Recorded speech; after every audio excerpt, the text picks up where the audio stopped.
hereby call the October 7th, 2019 meeting of the Alexander County Board of Commissioners to order. At this time, we will have our invocation by Commissioner Larry Yoder, of which I will follow immediately with the Pledge of Allegiance. So please rise. Let us pray. Our kind and most gracious Heavenly Father, we come before you this evening to ask your blessings upon this community, upon this country, and upon this world. We'd ask you to be with our emergency responders as they go about their daily duties. We'd ask you to be with our military personnel, both at home and abroad. Be with our leaders, Lord, throughout the United States and the world to help to bring peace and understanding and dignity and respect to one another. For we ask all these things in thy name. Amen. Amen. If you would join me in the pledge. Attention, salute, pledge. I pledge allegiance to the flag of the United States of America and to the republic for which it stands, one nation, under God, indivisible, with liberty and justice for all.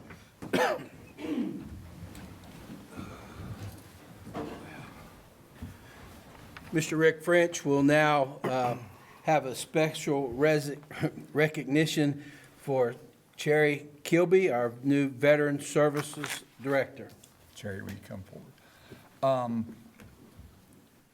Commissioners, tonight I wanted to introduce our new Veteran Services Director, Cherry Kilby.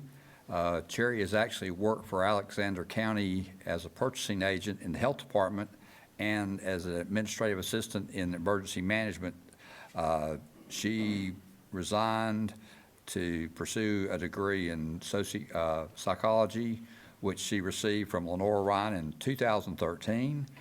She has worked the past 6 years in the substance abuse field, obtaining her state certification as well as her international certification for substance abuse counseling.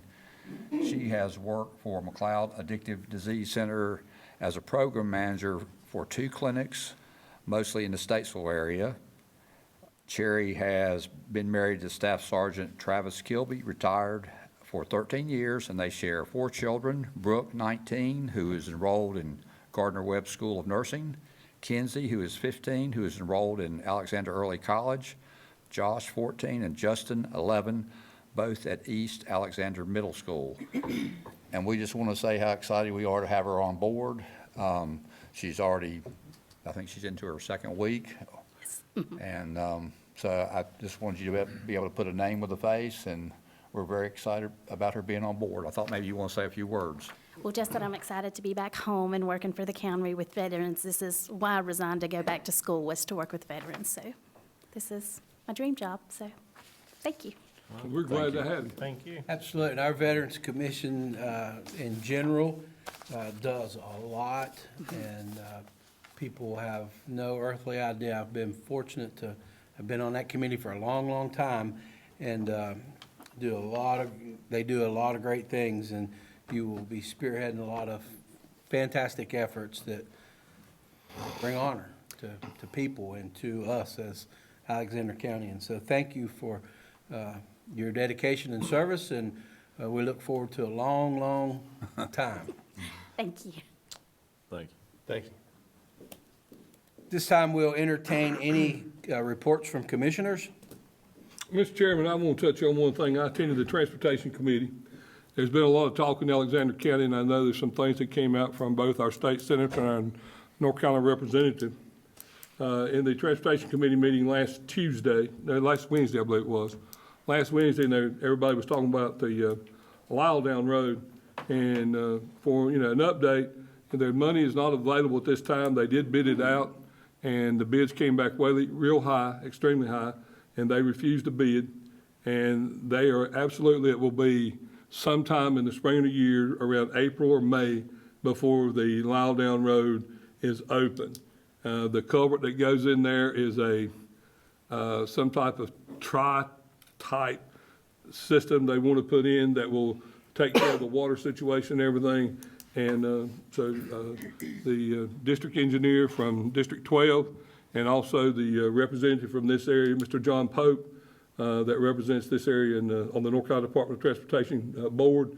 He was also there, and that was the update we given him and what has happened. And so that folks will know, there's also one road in Catawba County that has not been fixed yet. It's under the same situation, funding. So nothing will happen until definitely in the spring of the year for Lyle Down Road. I actually was driving through Caldwell the other day, and there's one there too, out in the Yeah. Dudley Shoals area. Same thing.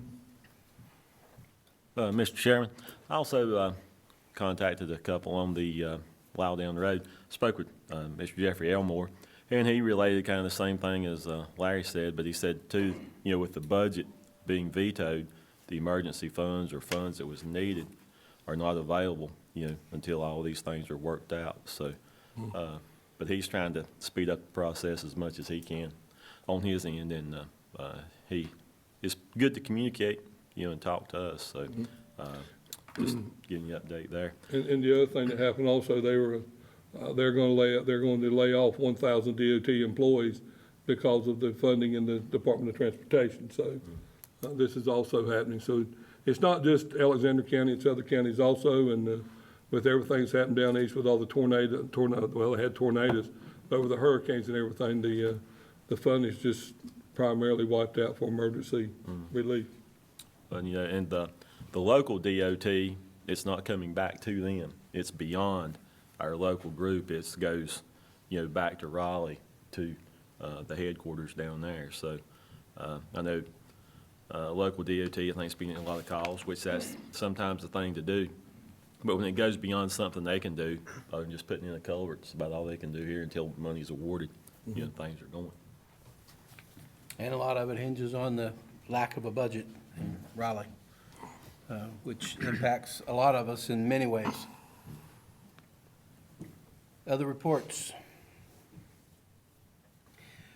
All right, at this time, I would like to draw your attention. You have a resolution before you for application for North Carolina Department of Commerce Building Reuse Funds for Project Par 3.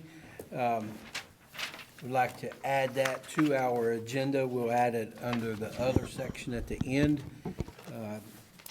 and would certainly entertain a motion for adopting our agenda with that amendment. Make a motion to adopt agenda with the amendment as stated. Second. So have a motion and a second. Any discussion? All in favor, please raise your right hand.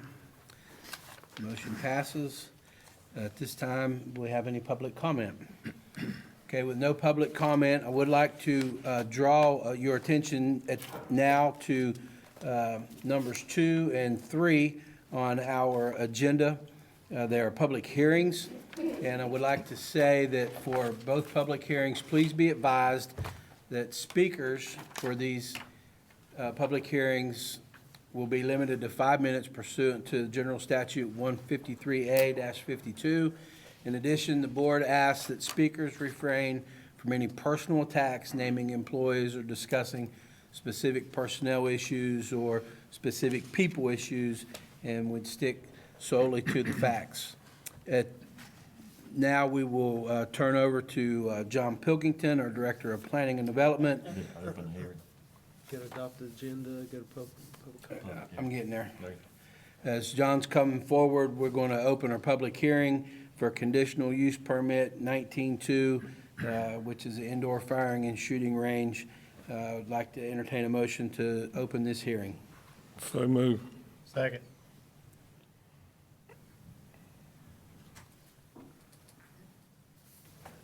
And while Mr. Pilkington is coming up, would also like to share some information about the order of proceedings for this. This is an application for a conditional use permit.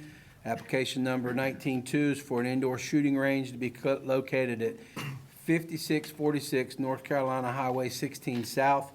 Property is owned by SPL Holdings LLC, and the applicant is Landon Ferguson. The Alexander County Taylorsville zoning ordinance requires that all conditional use permits outside of the town of Taylorsville jurisdiction be brought before the Alexander County Board of Commissioners for approval. The board is required to conduct this hearing in a quasi-judicial manner. That means this hearing is conducted similar to court proceedings. State law sets specific proceedings and rules concerning how the board makes this decision, and these rules are different from other types of land use decision like typical rezoning cases. The board's discretion is limited.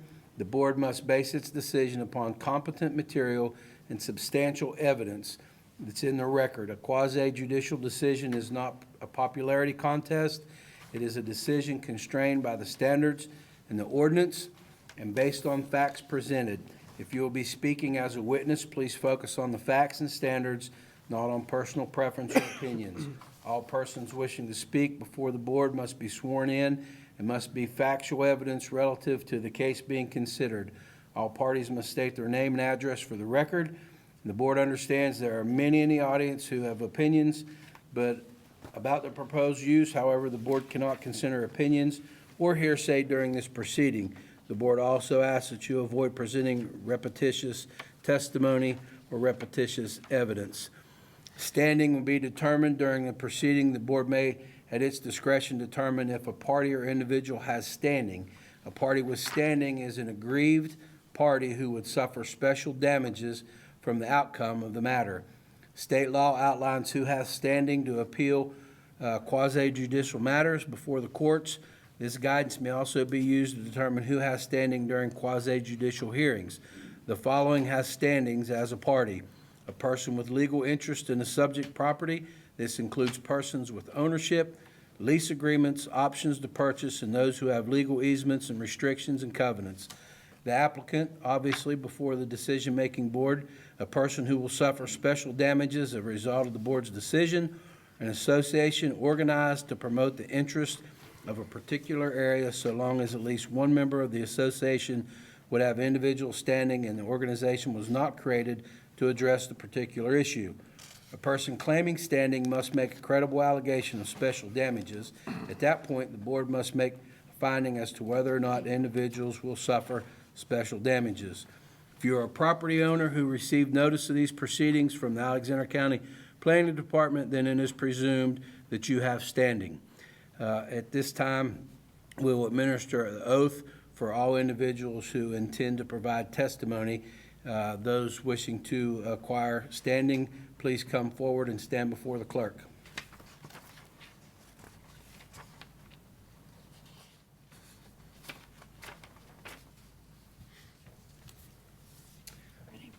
Okay, so nobody wishes to present any information. I gotta give it to John. We got to give it to Mr. Pilkington, so, okay? Do you swear or affirm that the testimony you're about to give in this matter is the whole truth? I do. Okay, at this time, we'll hear from Mr. Pilkington. Thank you, Mr. Chairman, and good evening to the board. As the chairman stated, you do have a conditional use permit tonight. Conditional use permit 19-2 is for an indoor firing and shooting range. The applicant is Mr. Landon Ferguson. The property owners are SBL Holdings LLC. As noted, the property is located at 5646 NC Highway 16 South. It consists of approximately 9.023 acres. The project area, which is the building, is a plus or minus 50,000 square feet. The property is currently zoned highway commercial, and its current existing land use is vacant and warehouse and industrial. As noted in your packet, the applicant petitioned to rezone this property in April of 2019, and the Planning Commission made that recommendation, and this board approved that rezoning request. The applicant applied for this conditional use permit under section 154.140.5, tactical training centers and firing shooting ranges, that's in the zoning ordinance. Also noted that section 154.202.2, the schedule of uses in the zoning ordinance, which is page 59, allows indoor firing and shooting ranges as a conditional use. This section of the ordinance, 154.202, or excuse me, 154.140.5, is somewhat silent on the requirements for an indoor shooting range, other than mentioning that the range must meet all state and federal laws. The applicant has submitted this with improvements to upfit the facility as an indoor shooting range, and those that construction must be submitted by a professional ballistics engineer, and Mr. Ferguson has outsourced that design and construction of the range to a firm in Utah, which you have that information in your packet. The Building Inspections Department would be responsible for making sure the construction is completed in accordance with the submitted plans. Noted in your packet that, and I think the updated construction plans actually show just a five booth shooting range, which is what Mr. Ferguson plans on constructing. Originally, when he submitted it, was with a 10 stall range, but he had decided to go with the 5 stall range. This public hearing was noticed in the Taylorsville Times, as well as sent by first-class mail to the adjoining property owners, and the property was posted in accordance with the state law and the requirements of the zoning ordinance. Based on the submitted site plan, the staff recommends approval of the conditional use permit with the understanding that the facility be constructed in accordance with engineered plans, and the applicant adhere to all state and federal laws regarding construction and operation of this type of facility. I will note that in that section of the zoning ordinance that speaks to indoor and outdoor shooting ranges and tactical training facilities, it mentions the ATF, which is the Bureau of Alcohol, Tobacco, and Firearms, the federal agency. They do not regulate shooting ranges in any way. They only regulate the sale and trade of firearms. But all the requirements for these types of facilities are regulated through OSHA, which is the Occupational Safety and Health Administration, which is the federal arm of the government. So the requirements would have to meet OSHA requirements. And Mr. Ferguson actually just came in, so he would be able to speak more to what he'll be doing in regards to that. This matter was taken to the Planning and Zoning Commission. It was advertised as a public hearing to allow individuals to come in and speak, not in a manner of presenting testimony, but with just any concerns or opinions that they may have. The Planning Commission heard that, and while they didn't give a formal recommendation, they did vote favorably to allow this type of use in this location. So if you have any questions of me, I'll be happy to try to answer them. Thank you, sir. Mr. Ferguson, at this time, do you have anything you'd like to say? If you have any questions for me, I'll gladly answer anything. Thank you, sir. And then other parties, and be mindful that we have nobody withstanding. So other parties definitely would hear what you had to say, but it is not necessarily official record of the hearing or of the decision.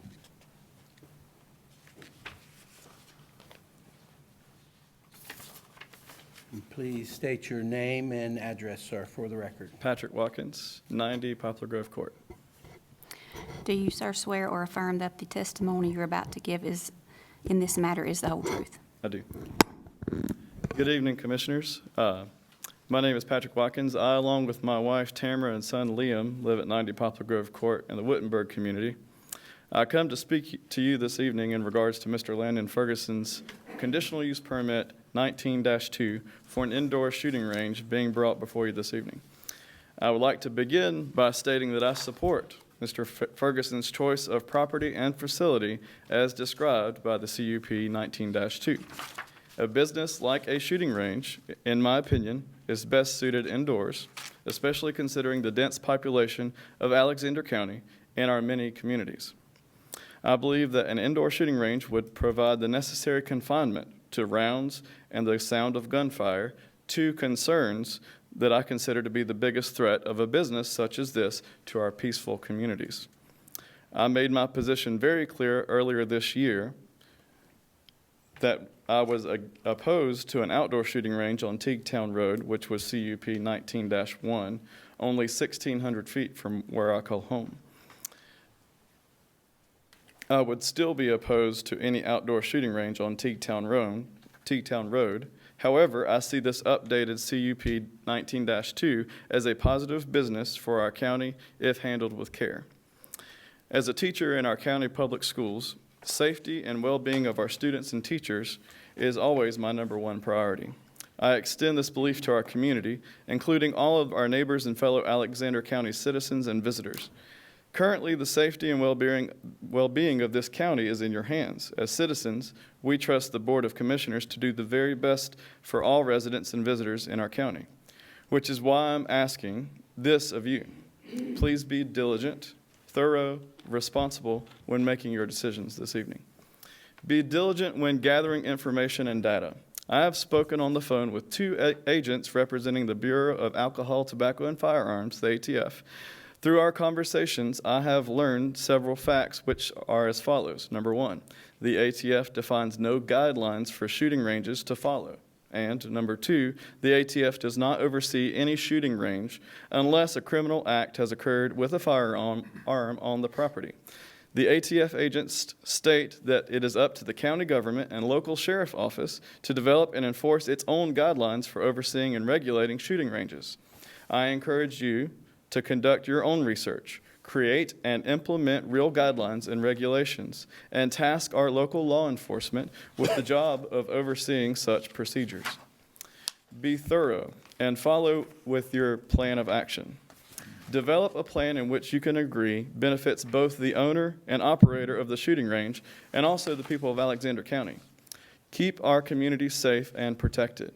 It is obvious that we must act to ensure that there are procedures in place, guidelines to follow, and the authority given to local law enforcement to see that this business is not a model for disaster.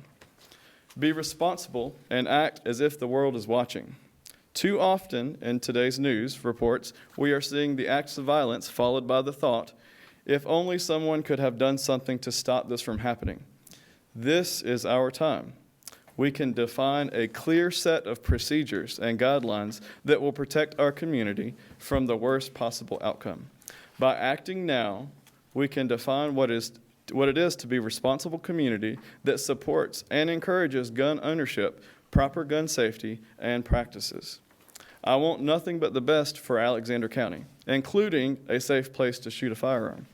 I am committed to teaching the young people of our county that we can do amazing things if we all work together towards the same goals. My goal for our county is simple. Do what is right and show others that by doing what is right, we can all live and prosper together. Thank you. Thank you, sir.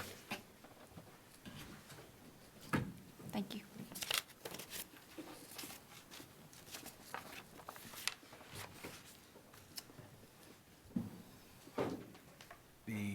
This time would be cross-examination of witnesses by either party. Don't see that as being an issue. Questions by the board for anybody regarding anything that we have heard?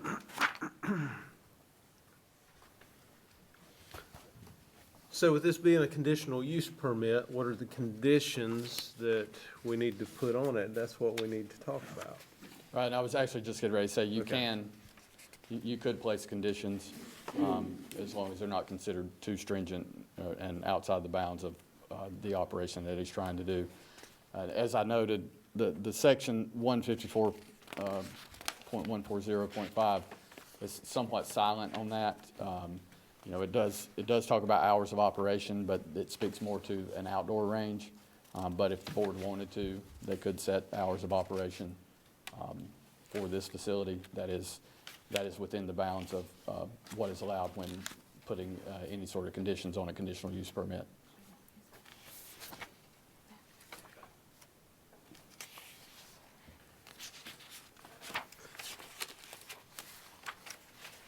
Mr. Pilkington, we've spoken, and you shared with me that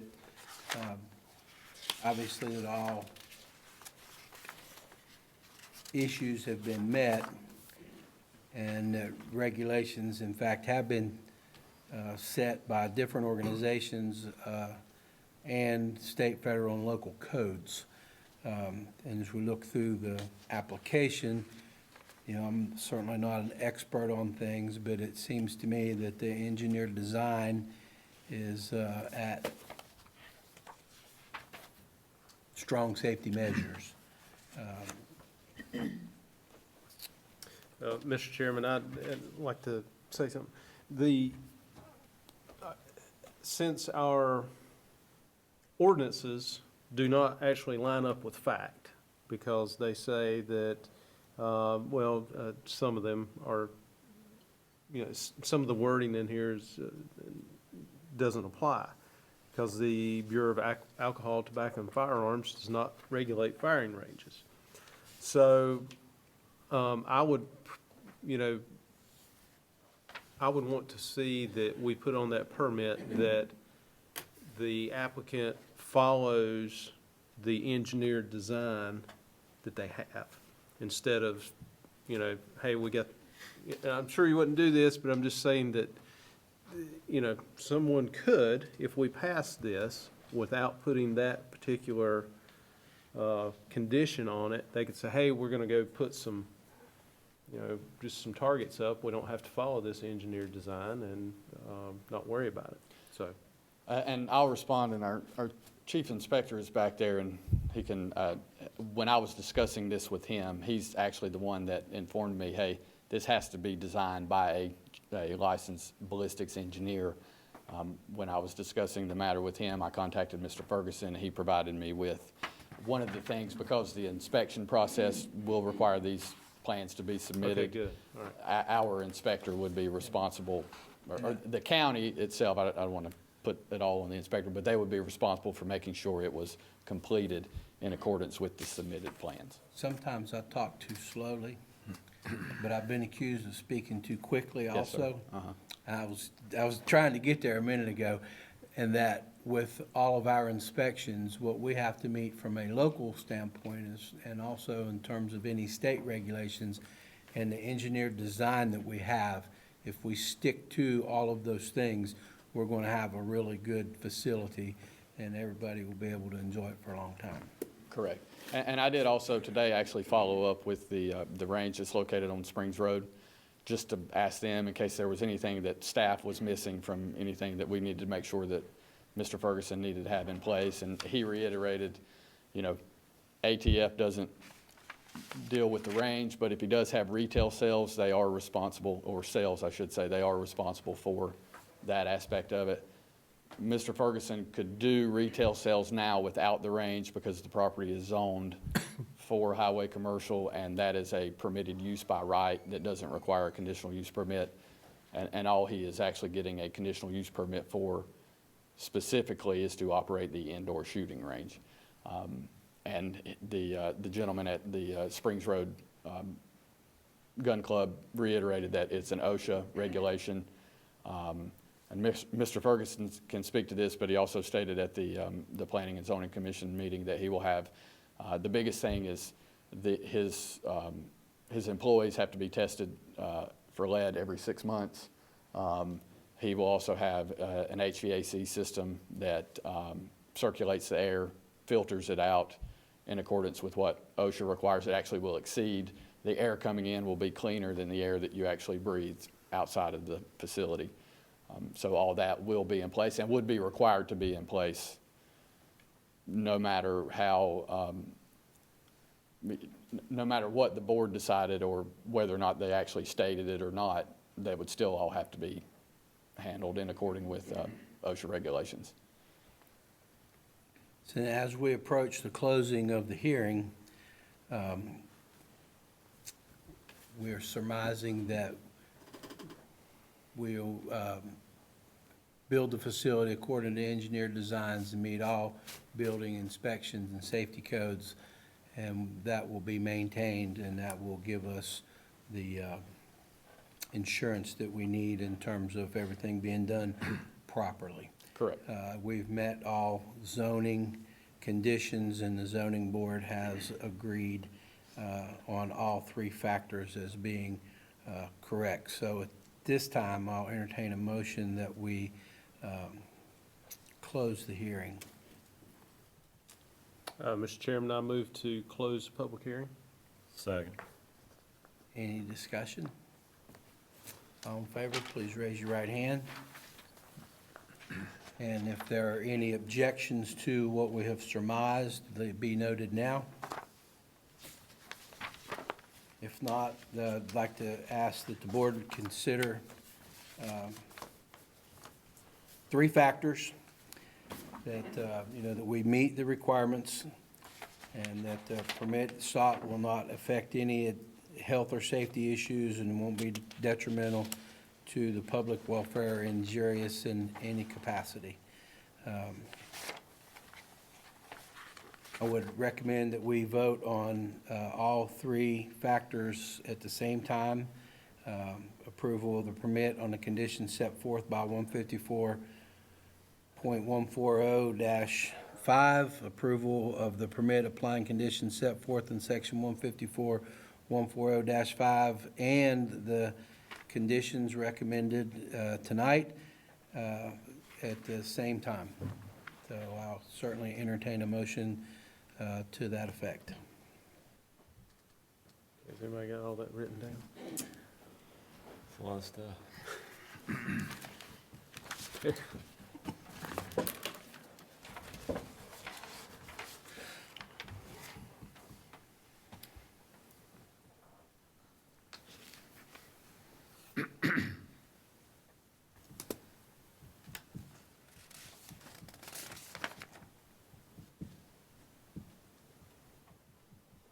I give you the wrong page. No, yeah, you did.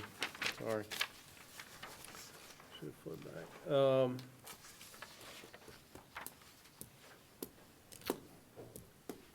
Mr. Chairman, I make a motion that we approve, what's the permit number? 19-2. I make a motion that we approve conditional use permit 19-2. As long as it meets the requirements set forth in section 154-140-5, tactical training centers and firing and shooting ranges, that we, as a condition of this permit, that it will not adversely affect the health and safety of persons residing or working in the neighborhood of the proposed use, and that it will not be detrimental to the public welfare or injurious to property or public improvements in the neighborhood, and that all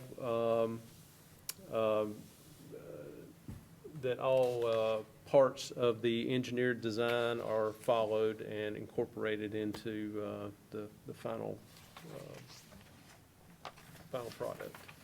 Okay, we've heard the motion. Do I have a second? Second. Any discussion? Are you gonna set any type, hours of operation? That's addressed in the, I know it said 7 to 7. And I think, and I Mr. mean, President. I'm not that concerned about it, but if we don't bring it up, somebody will come back and say, they're down there shooting those guns at 10 o'clock at night, they're driving me crazy, and you shouldn't be able to hear it to start with. Truthfully, yeah, you shouldn't know that it's. Right, I agree, Yeah, but, yes. you know, I think what Mr. Mayberry said would cover that because it would have to meet I within those agree. guidelines. I don't have a problem with that. And I think the safety issues are also covered, especially with their, with the stipulations that's been put in there and the type, way the building's being built or reconstructed to meet the standards. any other comments? All in favor, please note by raising your right hand. Motion passes unanimously. Thank you, Mr. Chairman. Thank you, Mr. Pilkington.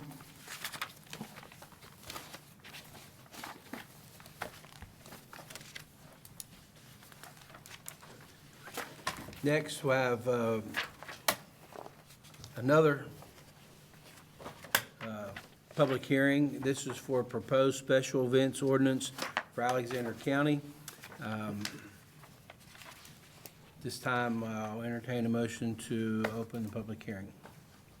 Move to open the public hearing. Second.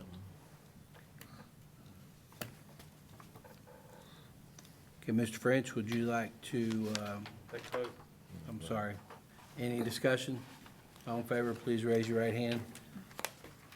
Okay, the public hearing is now open. Mr. French, would you like to share with us the proposed special events ordinances for Alexander County? Yes, sir, Mr. Chairman. Tonight, I'm going to briefly review a draft copy that each of you have of the special events ordinance. This is the first of two public hearings that we're planning, and we're not planning on, staff is not recommending that it be adopted until December, if that be considered until December. As commissioners recall, we briefly discussed this at our last work session. And the purpose of the special events ordinance is to establish a structured process for permitting the staging of special planned public events to ensure proper planning and adequate allocation of county resources for events, and to protect the health, welfare, and safety of the public attending such events. This chapter and this ordinance will not apply to special events sponsored by local, state, or federal government agencies or schools located in Alexander County, as planning for these events and the allocation of necessary resources is already coordinated. This chapter shall not apply to church or worship activities or events, and it shall not also apply to businesses holding events in venues designated to hold large numbers of people.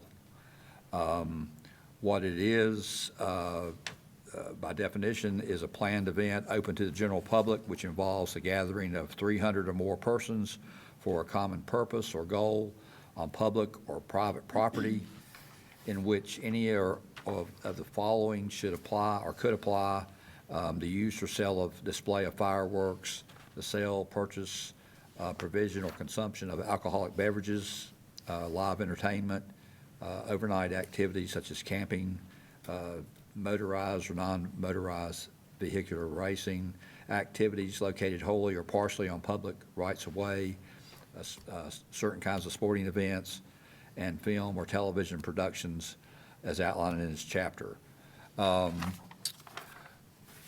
The person that seeks a permit will have to apply 90 days prior to the event, the date of the event. The county manager or his or her designee shall have the authority to reduce this time period for good cause shown. There is a special event application review committee, which will consist of law enforcement, emergency medical services, fire marshal, emergency management, health department, environmental health, public works, and the chief building code official. And for information purposes, the following organizations may also be notified in the NCDOT or the North Carolina Highway Patrol. Any event on real property owned by Alexander County but located within the limits of the town of Taylorsville shall comply with this chapter. If an event permit is requested for an event in the town limits of Taylorsville, the committee will forward the application to the town to be considered under their application process, and they have an application process for special events already. The applicant may be required to pay for fire, rescue, medical standby, and law enforcement services in order for the permit to be approved. The applicant may be required to pay additional fees if county facilities are being used. Fees are subject to approval, to an approved fee schedule. Every event must meet all North Carolina Building Code, National Electric Code, or ADA requirements. For events where alcohol is served or sold, event organizer must secure a valid ABC permit, and copies of it must be forwarded to the Alexander County Public Safety Department or this committee. As we discussed, there should be proof of liability and or special events insurance coverage for the event, naming Alexander County as additionally insured for events held on county-owned property. Special events of 1,000 people or more must have a crowd control manager per every 250 people. This is per the North Carolina Fire Code. Event organizer must provide a sufficient number of trained crowd control managers. There's appeal processes. There's a permit that is required, and the county manager, under certain conditions, may waive the permit fees. The county commissioners also may, in sponsor an event, if it's nonprofit, as defined by Section 501 of the Internal Revenue Code, other factors may document the contribution that makes the community that would justify waiving the fees. And this is sort of the, I'll say, the meat of it. We've talked about it for some time. This is sort of the first. Just wanted to highlight some of the items. You all have a copy. I'll be glad to try to answer any questions you might have, but I think tonight we just sort of start talking about it and get it out in the public. Copies of this is available to the public at the county administration office if someone wants one, or contact us and we'll be glad to mail them one. And I'll be glad to answer any questions. Again, this is our first public hearing on it. Mr. French, not necessarily a question, just a Sure. statement. And you've done a really good job with the overview and stating the fact that this is for information only tonight. We really need this ordinance to protect us in a lot of ways, county-wise, liability-wise, to protect the pool and the pressure that gets placed on a lot of people for big events. We want to have all these events, but we want to make sure that they're organized in a proper way. So I said all that to say, folks, if you're listening watching on TV, or if you're here tonight and can hear, look this over, because this ordinance, this policy will have an impact on potentially a lot of people. And we want your input. We want to know what you think. We want to do it, but we want to do it right. We don't want to, have favoritism in any way. We want to be fair, and we want to be equitable in all that we do in designing this policy so that it does what we want it to do. So I encourage you to look at it. I encourage you to highlight it, get questions, give us comments at the next time, but be proactive so that at some point in time, there's not a group that says, well, that wasn't fair. Now's our chance to make everything right and fair. And we think we got a good document, but we want to hear from you. Mr. Chairman, I'd like to ask the county manager, did you say if that was posted on the website? I didn't hear you. It is not, but we're going to post it You after are going to tonight. post it on the website? Okay, on the Alexander County website? Yes, sir. And I'll add to what the chairman said, it's not only for liability for the taxpayers, it's also, so that our emergency services, the fire, sheriff's department, police department, so that they kind of can coordinate and know what's going to happen when, because if you can imagine, you got 3 or 4, large events happening on the same day at the same time. These guys are stretched really thin. So, we just need to be, they need to be informed about what's going on so they can make the decisions they've got to make sure that the public is safe, so.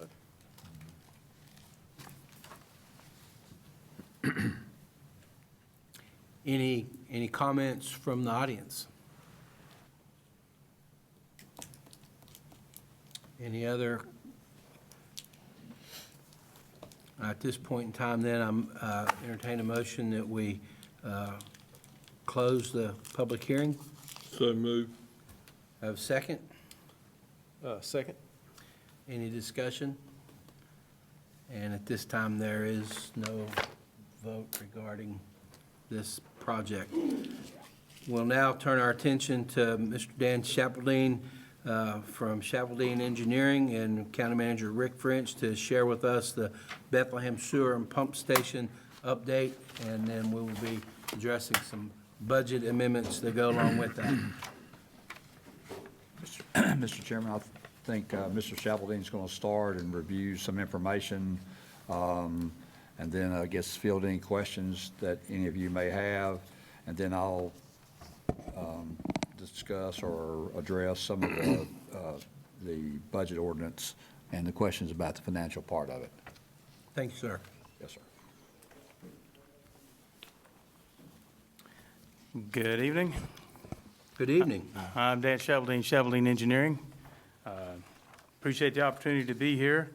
Not only that, appreciate the opportunity to work on this project and the significance of this project to the county and the Bethlehem community. We submit a letter back in, September, basically a synopsis of where we are with the project. So I'd like to just give you a quick update and, of course, answer any questions that you might have. I am glad to announce that today we did receive final approval from the state, so we can bid the project. So we have met that milestone, and we can anticipate that we can bid the project here within the next week or so to finalize the advertisement, and we'll coordinate with the county. But, excuse me. The project we had was the letter of intent to fund had us down for March 1st for approval of the bid package and submittal. I think there was a letter that I'd sent to Mr. French that might be in your package that outlined some of the project schedule, the extensive permitting that was required for this project. It took upwards of 6 months to get permits. We had to go through the FERC process with Duke Energy. We started that in January, finally got that about in 6 months back in June. But we had to submit all that information back to the state funding agency, and we finally got approval on that. So it is ready to submit. There were some issues that we ran into with the preparation of the project, some route changes, negotiating with Mr. Alexander on the location of the pump station, the Bowman Court pump station. All that led into some designing. We couldn't get those design finalized until we got those routes and the location of the pump station finalized. But everything's been done. We've got our permits, and we are ready to bid it. How long should we bid here within the next couple of weeks? How long after bids before we, get recommendations and get rolling? What we're gonna do is bid for 30 days. So I've got us down, if we can advertise, say, the middle of October, next week, it'll be mid-November, we would accept the bids. The bid opening will be, like I said, mid of November. And then what we do is make a recommendation. It probably takes about a week to review the bids and make a recommendation to the county for award. Once the county has to pass a resolution to award, we have to submit that back to the state for their approval.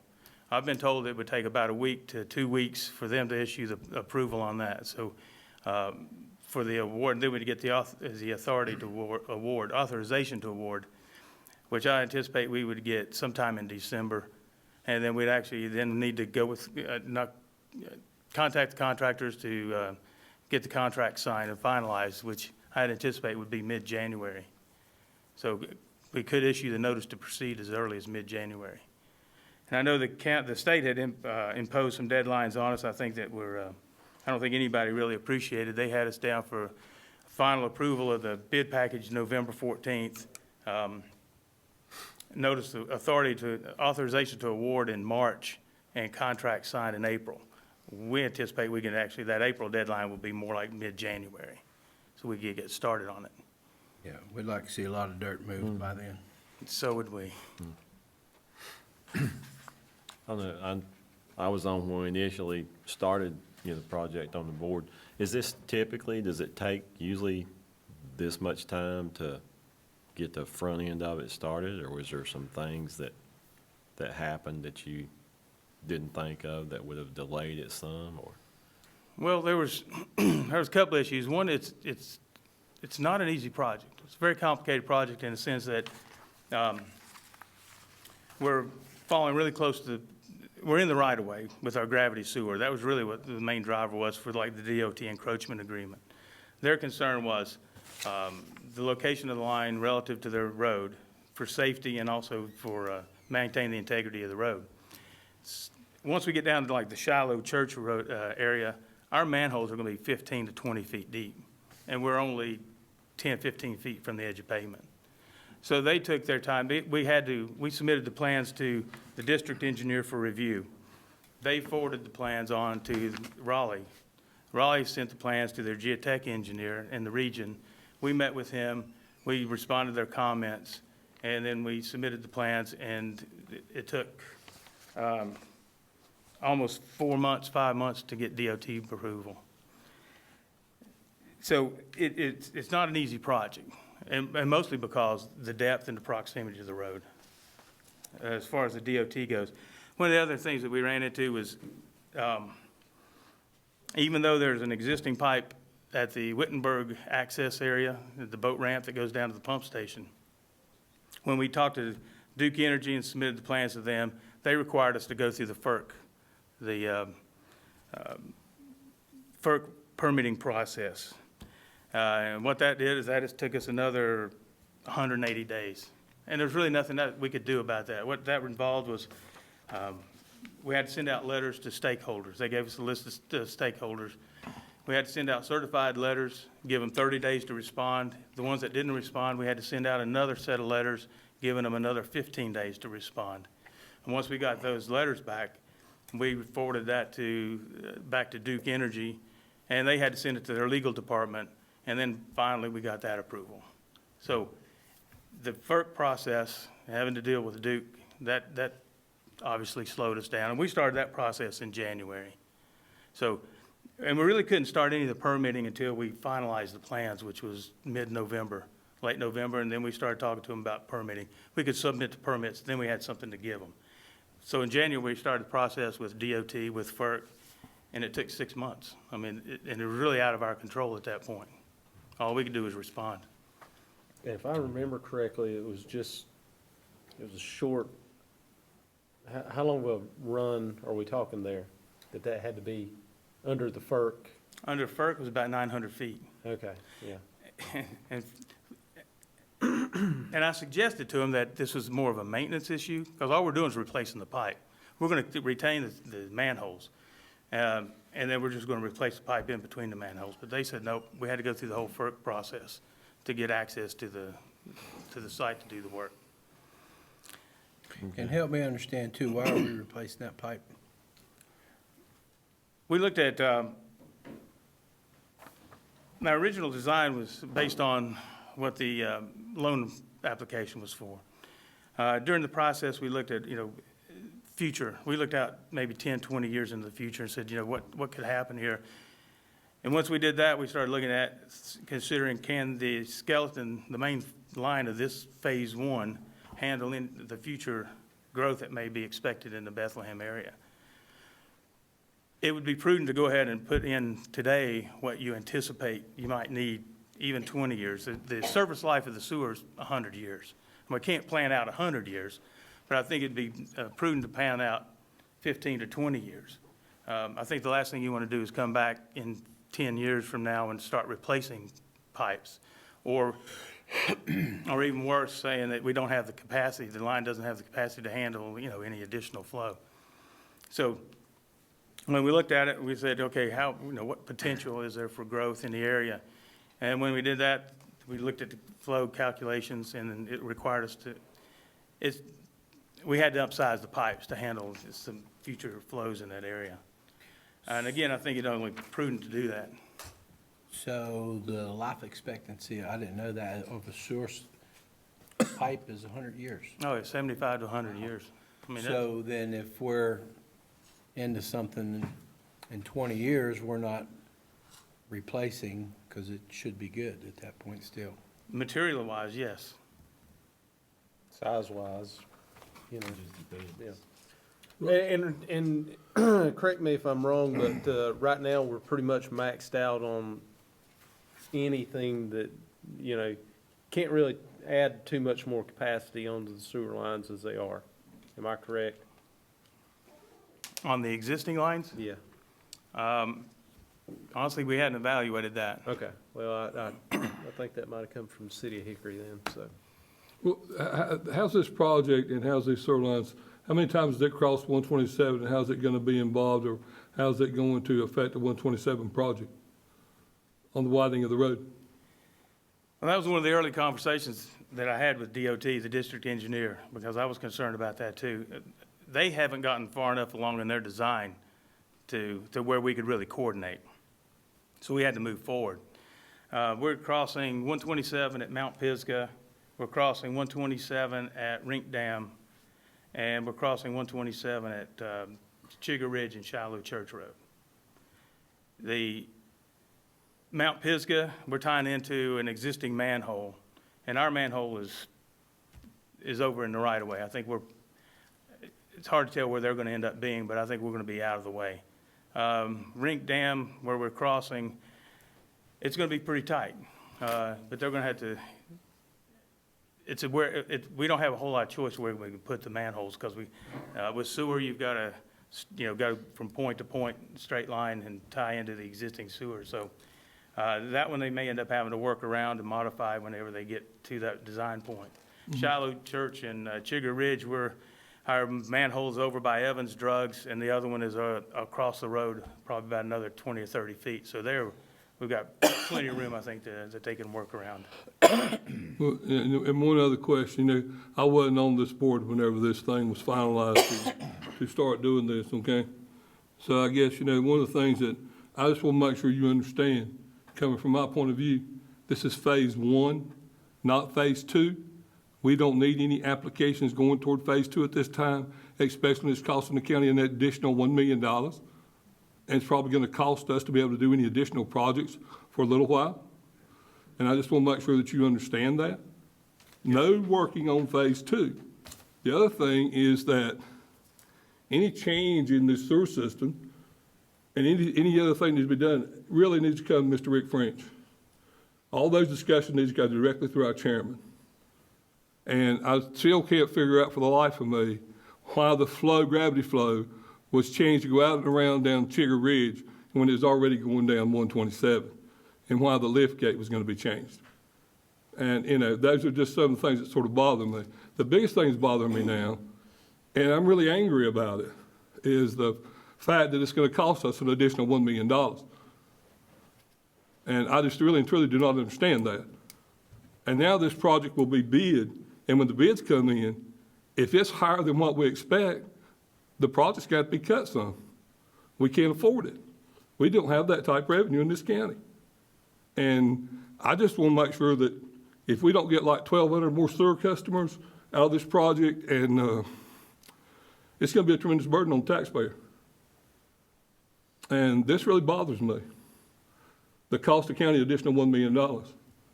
And I just want to make sure, coming from my point of view, I'm all for bigger sewer in Bethlehem. I think we need it.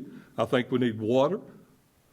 But an additional $1 million cost to the county very much frustrates me after I have to listen to the citizens of this county complain constantly about the tax rate.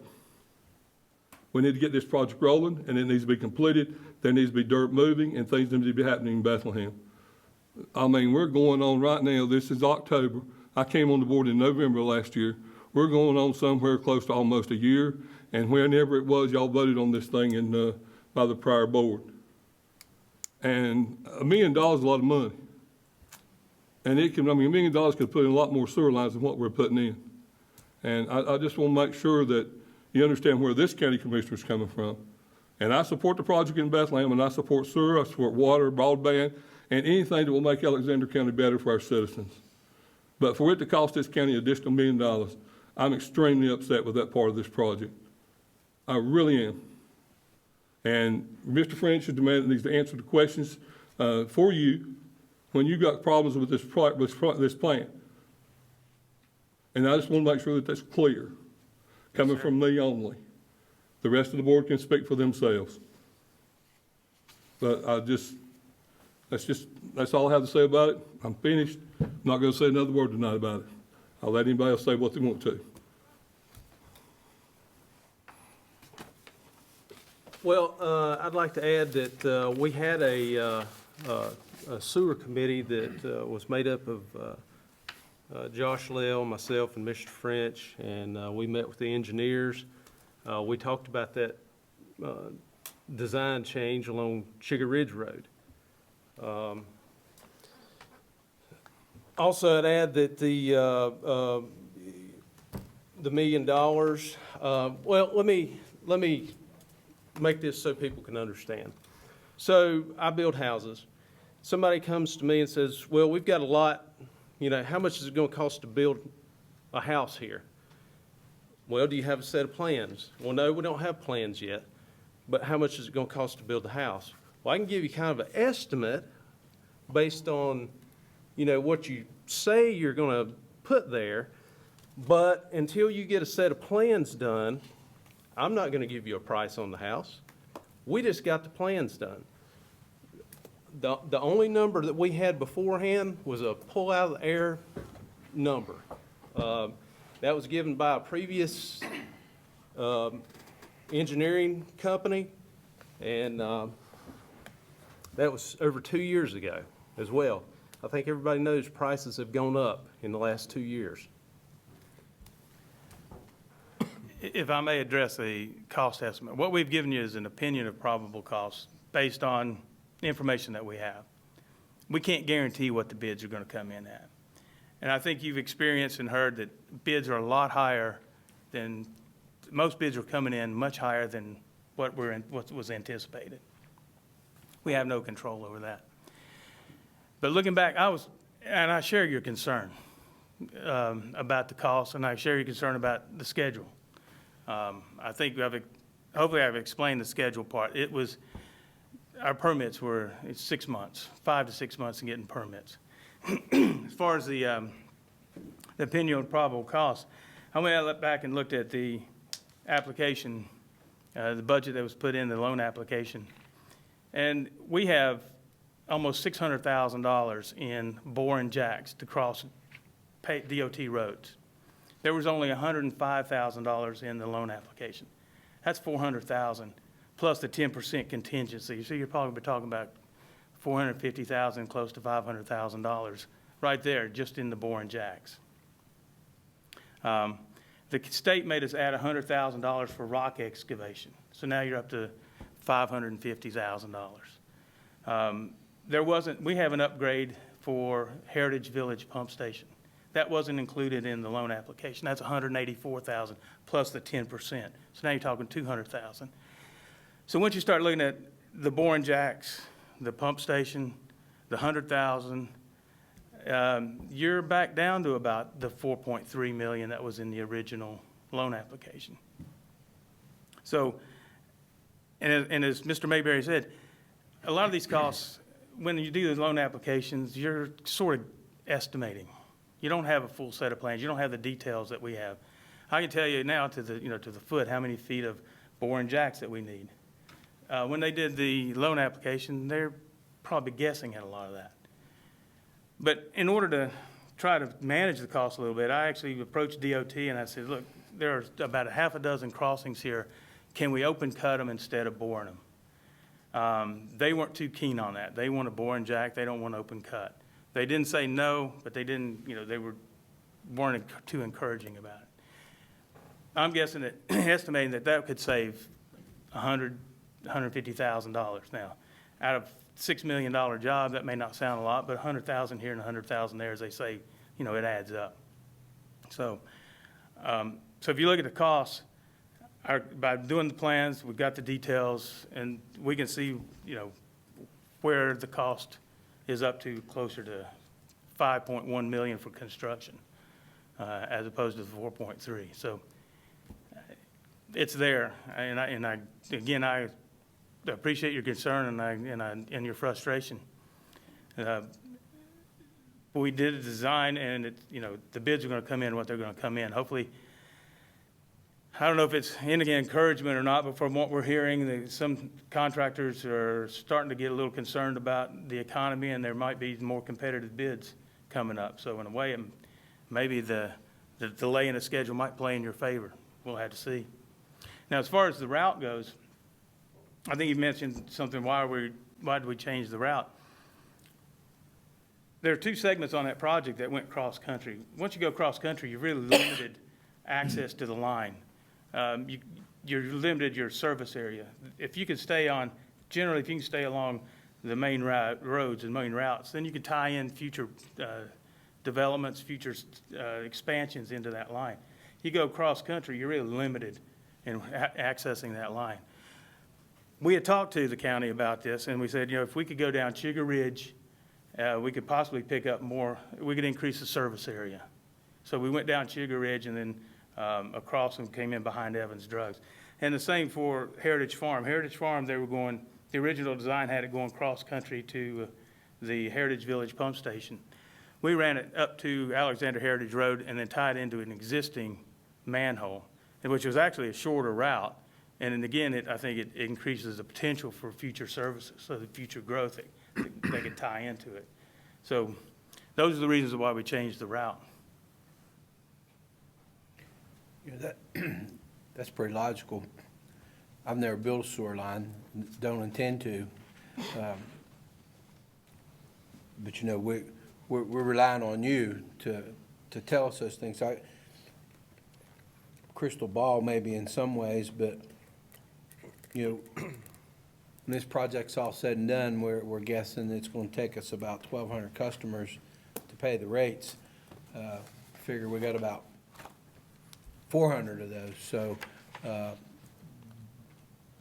is the foreseeable future of development and potential for this line one in which it will at least pay for itself at some point? That's out of my scope. However, you're probably fully aware that Mr. Bruce Alexander owns 200 acres over off Bowman Court. And he's anxious to get that development going. And he's looking at probably at least 400 units in there. Would like to get a developer that can do, say, 100 units a year. So in 4 to 5, 6 years, you could have at least another 400 customers from just that one development. So now you're at 800. And we're getting, I think some of you guys have probably heard or have been contacted. We're getting a lot of calls from folks, existing homeowners that would like to tie into sewer. They would like to have sewer. That was my next question. Of course, that's future phases. I mean, we're putting in the main trunk of the line here to expand it into neighborhoods. That's, again, that's not part of this project, but I think you've got a lot of interest in folks that want to tie into sewer, would like to get rid of the septic systems. You may pick up a lot of, actually, there's at least one that I've talked to along Heritage Farm that would like to tie in, and I think it would be available to him. So, and there's some other developments along Heritage Farm, I think, that would tie into it as well once it's in the ground.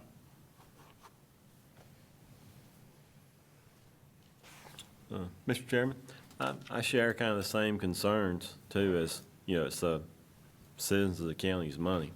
And I always want to be the best steward of it I can. And, you know, I guess the timeliness, the cost and everything, but at the same time, when this thing's in the ground, we want a good, functional product that's going to work. And just as you said, it's going to last for, you know, years on down the road. And everything is just kind of speculation. But I think with what's going on in Bethlehem, you know, there's going to be whole lot of things that we don't even really think of or can comprehend from businesses, retail, and the things that are hopefully, you know, going to be happening. So, but it is a, you know, a little bit of money, and, you know, there's some concern there. So, you know, I think with the, seems like it's been in neutral or first gear for a long time, but I'm hoping we're getting ready to see this product come on out and be a good design. Where there's already sewer lines, Dollar General up in that area, and we're running other lines, I'm not questioning, I need you to tell me about why is that, or how is that? Were we going into places where there's already sewer with new lines, or? No, sir. In the Dollar General, they're tying in, then there's the dentist, and there's the kennel, I think, that's back there. They have pumps, and they've got small diameter lines, like 2-inch lines that pump out to the manhole of Mount Pisgah. So you really don't have a central sewer system that they can tie into. If they wanted to tie into municipal sewer, they'd have to put in a pump and an individual line and run it to the nearest manhole. Now, Dollar General, I don't know how exactly they're served, but my guess is that it's probably pretty similar. But they're gonna be served by this new line. They can, yes. And was there a lot of, with City of Hickory, I mean, has there been a lot of planning, discussion with them about what we have, where we're going, what we're doing, how all this works, ties together? I mean, they are the recipient of all of our product. They've been kept in the loop. We've provided them plans and specs, and in fact, they had to sign off on the permit application. So they're fully aware of what we're doing. Mr. Chabelain, can you tell us how, I mean, you know, these are two separate things, but I guess you've seen the kind of the route, the Bethlehem plan, you know, not that it's set in stone or anything, but, you know, the Bethlehem plan was completed recently, and, you know, that's the citizens of Bethlehem. They're asking for more access to sewer and that kind of thing. So, did you see any of that, and how did that line up, you know, with what some of the main lines that we're gonna be putting in? Well, we're running lines down the Shiloh Church Road by the Dollar General and the Rink Dam, on both sides of Rink Dam Road down to 127. And I think that is essentially the business district for Bethlehem. I can't recall any special details of the plan and how this all meshes together. But I think we've covered just about the more prominent routes in that area. I think it's adequate. I guess what I'm saying is, I guess at some point in time, we need to develop a long-term sewer plan, a master plan for Bethlehem. Whether it, you know, you take a chunk off here and a chunk off there, but at some point in time, we need to do that. How will, and it goes with that question, but you said you're running down Brink Dam, Chigger Ridge, okay, where it goes past somebody's house or business. In the future, what's the process for future people to access that line, I guess is what I'm saying? How will someone who is on the route tie into the system? Future customers, I guess, future Once the pipe's in- houses, future businesses. Yeah, once the system's in the ground, they'll have to apply for a tap, a sewer tap. And I guess they would go through the city of Hickory. Right. Eventually, city of Hickory would come out and could make the tap for them. Sometimes if it's a private development and it's a new development, they may have their own contractor make the tap, but city of Hickory would come out and tie it in. And it's as simple as that. So basically, anybody along these routes, if they want to spend whatever it takes to get it from the house to the line, then could tie on. Yes, sir. And our capacity is good for that. Yes, sir.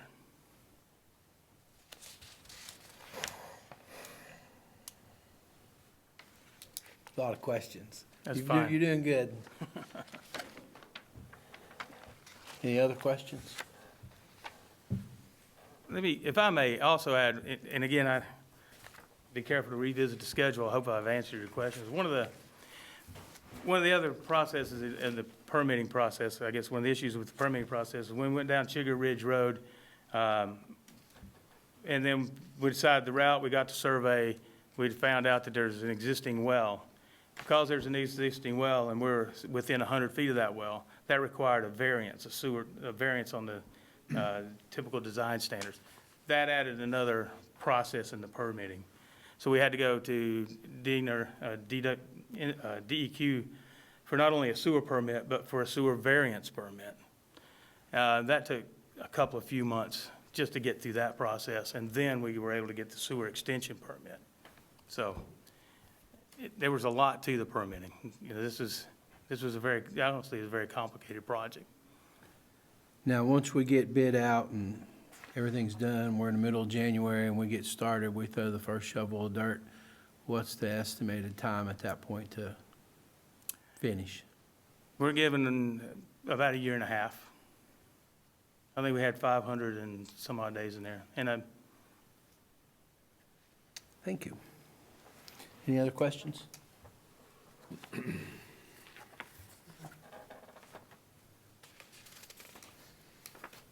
Mr. French? All right. Budget amendment number 17 and 18 is in your packet. Budget amendment number 17 is to adjust the project budget for revised construction cost estimates as has been discussed. And I will note, once the project has been bid, we can apply for a 10% more in loan funds.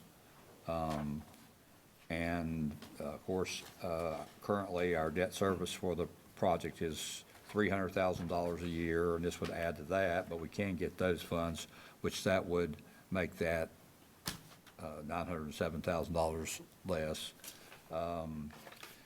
But this is the thing about this that I'm sure we realize, is that these funds are coming from general fund. So the same fund we're borrowing money to do this project are the same funds that are going to pay the debt service. So, and as someone noted earlier, we do need at least 1,200 sewer customers to basically break even. So that's what I have to say about 17, unless there's any questions. Can we go on to sort of talk about 18 a minute? Yes, sir. 18 is to increase the general fund local match for the sewer line extension project based on revised estimates for construction costs. The original county matching funds for the estimated state loan closing fee were transferred in fiscal year 2019. The additional amount needed from local funds will be transferred to the project fund in fiscal year 2020. The matching funds will be paid from the sales tax Article 44-524 that can be used for economic development, public education, and community college. And again, that's coming from the general fund. That's what we talked about earlier. And then once we bid and we see what the costs are, and if there's a particular scope of the project we want to scale otherwise, we'll have options to do that, correct? That's correct. So just because what we have budgeted, that doesn't necessarily mean that's going to be an expense, but it should be Right. pretty close. Right. Should be, yes, sir.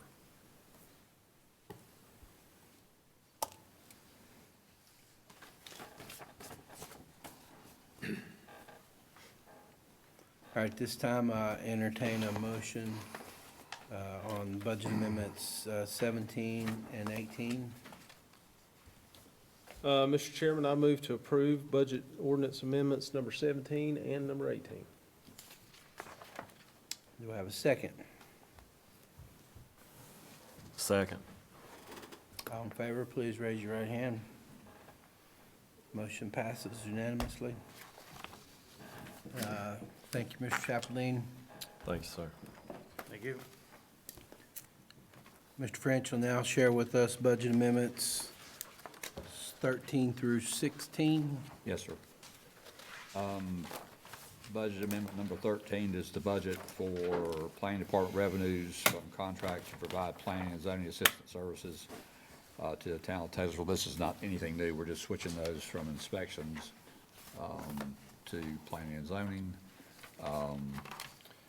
Budget amendment number 14 is the budget for senior center general purpose grant from the state.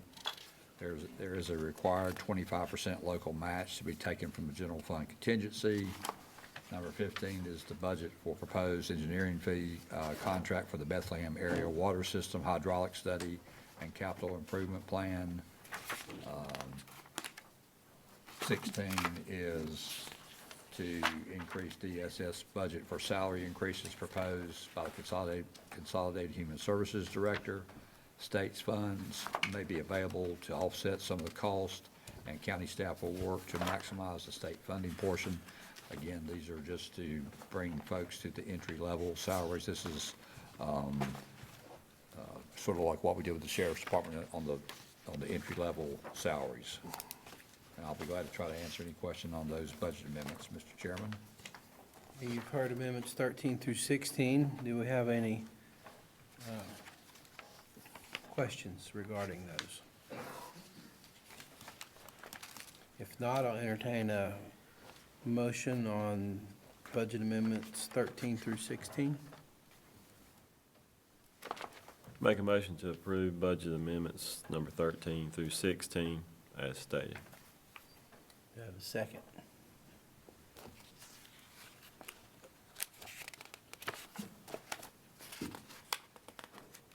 Second.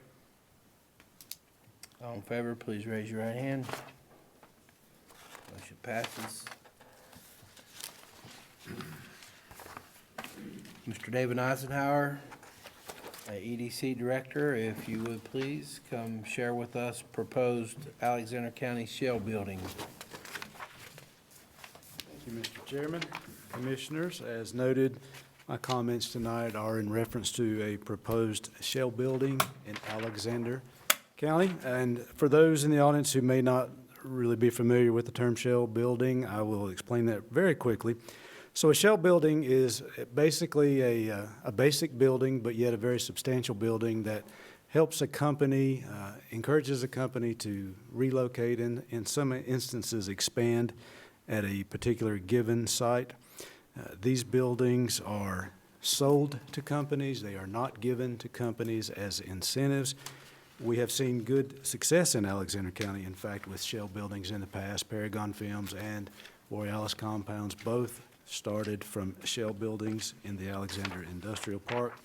So why would we propose a shell building? Because in Alexander County, we don't currently have any modern manufacturing buildings that are empty and available for companies to consider investing in Alexander County. So working with our architect for this project, Campbell Design, and with site engineers at Civil and Environmental Consulting Incorporated, we developed a bid package for a 50,000 square foot shell building with 28-foot ceilings, concrete walls on 3 sides, and metal wall for expansion.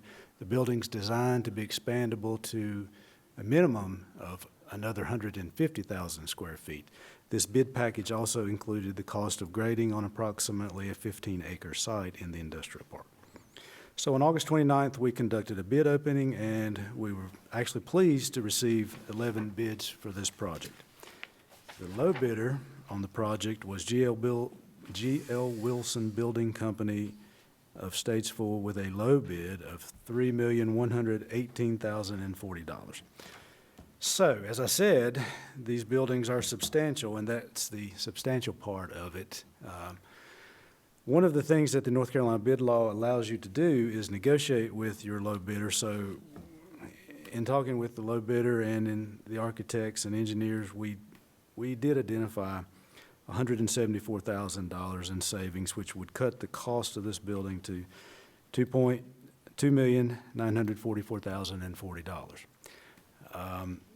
The other thing that I have done is, I guess, negotiate some other financial implications of this project. So I talked with the Alexander Railroad.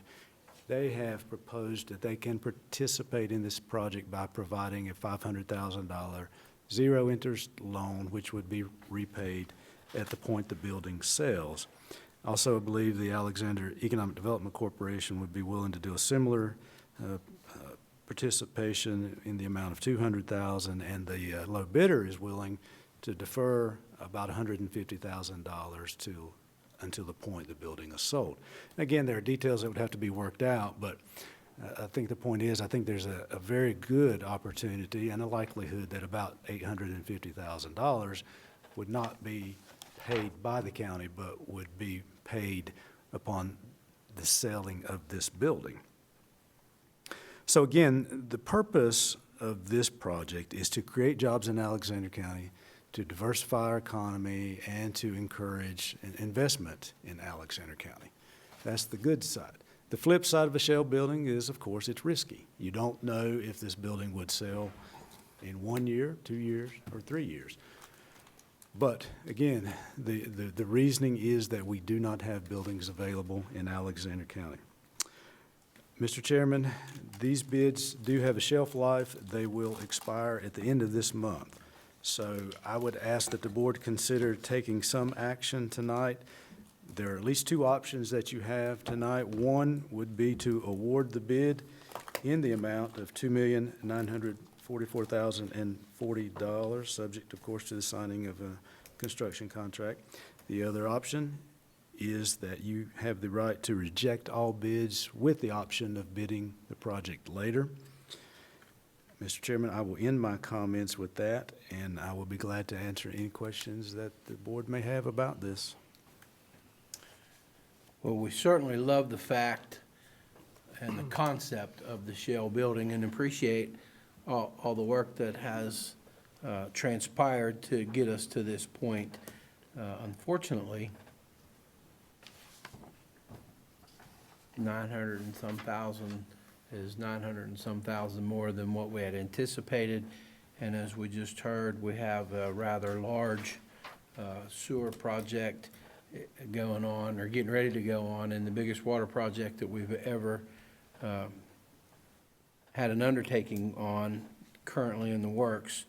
So with our fiscal responsibilities, I think we must consider all options at this point in time, including rejecting the bids and bidding it out at another time. That's certainly just an opinion here. So any other thoughts?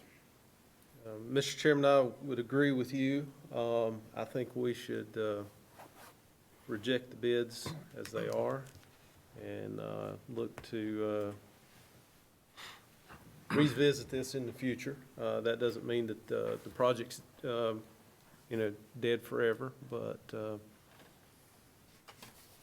I think we can, delay this for some time and come back and look at it in the future. I think that'd be the best course for the taxpayers. And our concept on it is good. We want to invest, initially it was we're going to invest $2 million, we're going to build a building, we're going to sell it for $2 million or a little more, and then we'll take that $2 million, invest in another building. But now the cost is $3 million plus other costs to go along. So I think we still have a great concept, just not right timing at this point in time. As I said, timing is the issue here. So we may build this building for $3 million at top of the market prices. And then a year from now, we're looking at selling it for, if the market has gone down, we're going to look at selling it when there's not a lot of demand. So One interesting comment that Dan Sheldine made a moment ago was he was hearing contractors make the statements that they're starting to get a little worried about the economy. Generally, in real estate, the contractors, the bigger ones, see that coming. So that puts hesitation on me in a project of this size, especially with the county taxpayers' money. So we might could actually capitalize on this building at a later time. Build it at a later time if there is a downturn in the economy, because contractors will come in with a lower bid at that time. Mr. Chairman, I agree too. I think timing, is really not the greatest right now, and our funding, I want to make sure that we're able to, pay for things that we're doing and starting. And I'm not against it. I think we just kind of move it down the road a little ways and come back to it again later.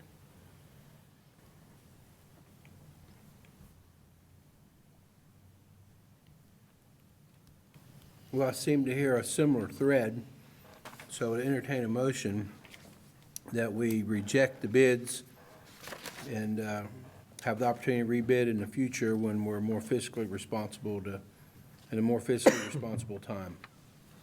Mr. Chairman, I move to reject the bids and revisit bidding this out at a later time.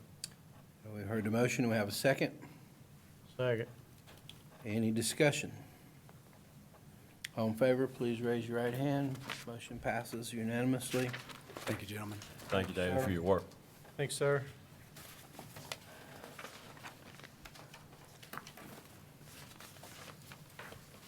As we all know, the census is a very important aspect of our society. It drives a lot of funding, a lot of state and federal programs, a lot of things. And with that said, I would like to read the resolution of our 2020 Census Partnership.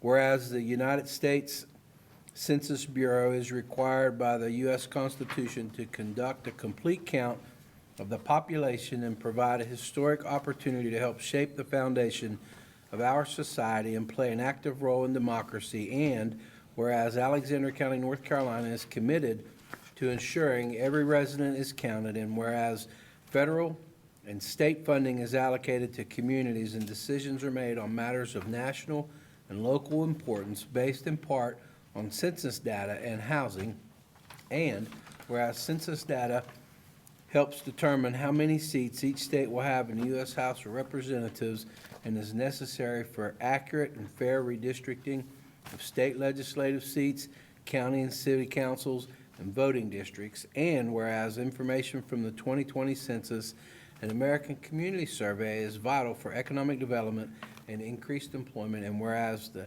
information collected by the census is confidential and protected by law, and whereas a united voice from business, government, community-based, and faith-based organizations, educators, media, and others will enable the 2020 census message to reach more of our residents, and whereas the census count requires extensive work and the Census Bureau requires partners at the state and local levels to ensure a complete and accurate count, and whereas Alexander County, North Carolina, and its appointed Complete Count Committee will bring together a cross-section of community members who will utilize their local knowledge and expertise to reach out to all persons of our community. Now, therefore, be it resolved that Alexander County, North Carolina is committed to partnering with the United States Census Bureau and the state of North Carolina and will, number one, support the goals for the 2020 census and will disseminate the 2020 census information. Number two, encourage all county residents to participate in events and initiatives that will raise the overall awareness of the 2020 census and increase participation. Number three, provide CCC members and consensus advocates to speak to county and community organizations. Number four, support census takers as they help our county complete accurate count. And lastly, number five, strive to achieve a complete and accurate count of all persons within our borders, adopted in Alexander County, North Carolina on the 7th day of October, 2019. Entertain a motion that we approve the 2020 Census Partnership Resolution. Mr. Chairman, I move to approve the 2020 Census Partnership Resolution as was read by you. Thank you, sir. Do we have a second?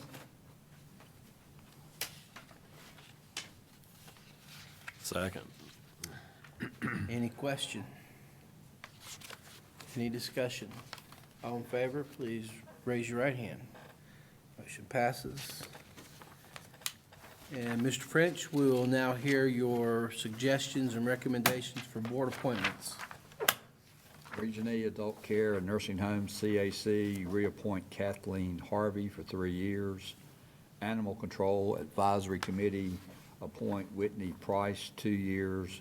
Reappoint Leanne Wisnett, Jason Moore, Mike Deal, Garrett Davis, Maggie Dahlstrom, Dr. Hannah Schaefer for 2 years. And the Jury Commission, appoint Dale Fox for 2 years.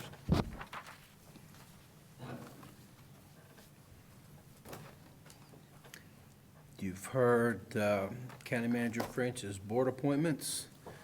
At this time, entertain a motion to approve such appointments. Mr. Chairman, make a motion to approve the Alexander County Board appointments as stated. Second, Second? any discussion on board appointments? Not, please raise your right hand. Motion passes unanimously. And Mr. French, if you would share with us county sales tax revenue. Yes, sir. Thank you, Mr. Chairman.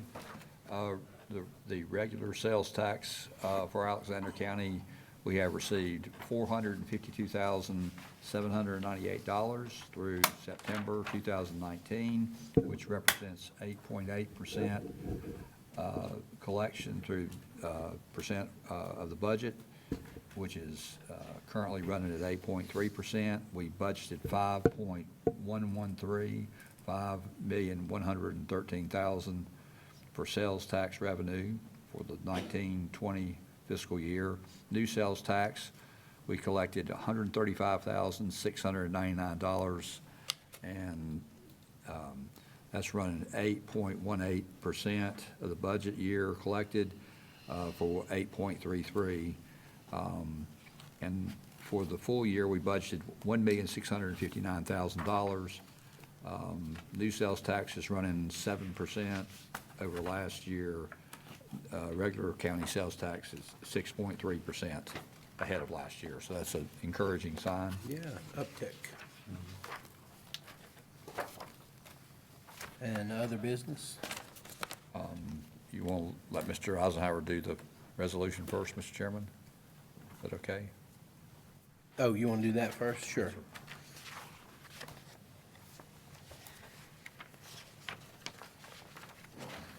Mr. Chairman, I have a project resolution to present to you. This is to authorize Alexander County to apply for building renovation funds from the North Carolina Department of Commerce. This is entitled for Project PAR 3.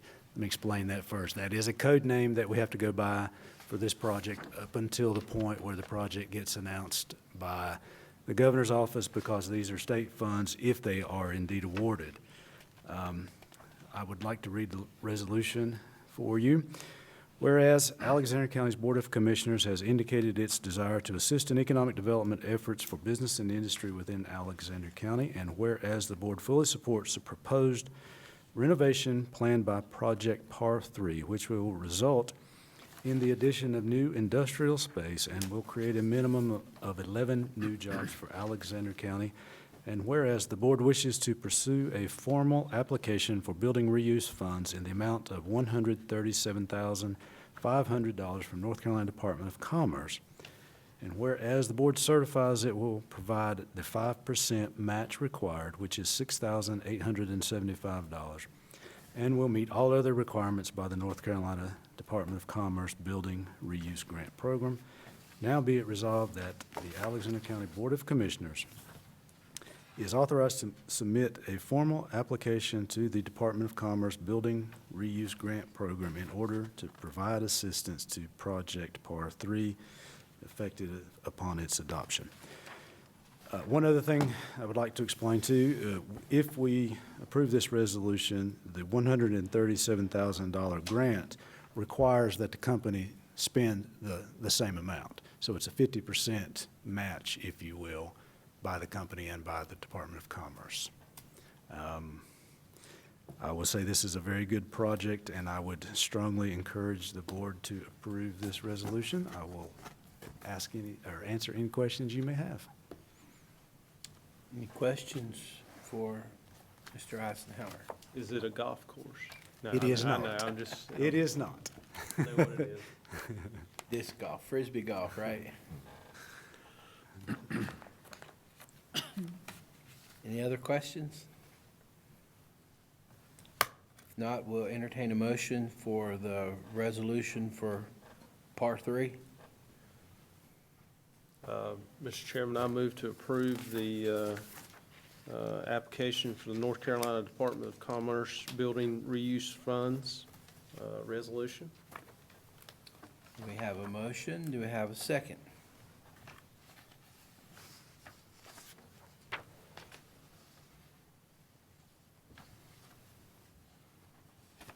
I'll second. Any discussion? All in favor, please raise your right hand. Motion passes unanimously. Thank you again, gentlemen. Thank you, sir. Now, Mr. French, you can share the county manager's report, please. Thank you, Mr. Chairman.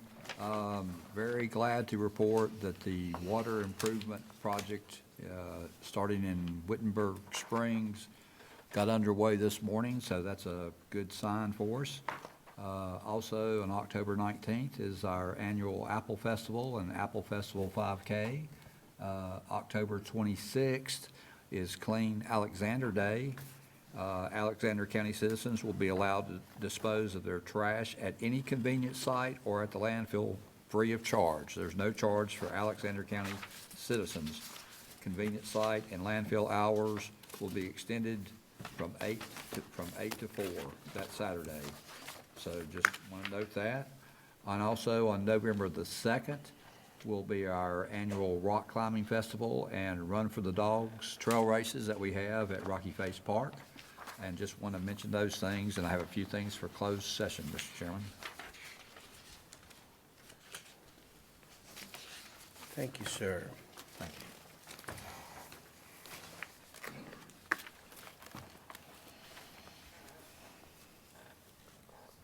Everyone's had an opportunity to look at their consent agenda. At this time, we'll entertain a motion to approve the consent agenda. Make a motion to approve the consent agenda as given. Have a motion to approve. Do we hear a second? Second? All in favor, please raise your right hand. Motion passes.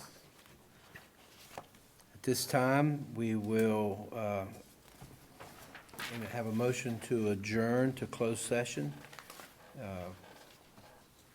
pursuant to North Carolina General Statutes 143, 318.11A, 4, 5, and 6, economic development, contractual and personnel. Do I have a motion to adjourn, only to re-adjourn to adjourn? Mr. Chairman, I move to go into closed session. Do I have a second? Second. Any discussion? All in favor, please raise your right hand.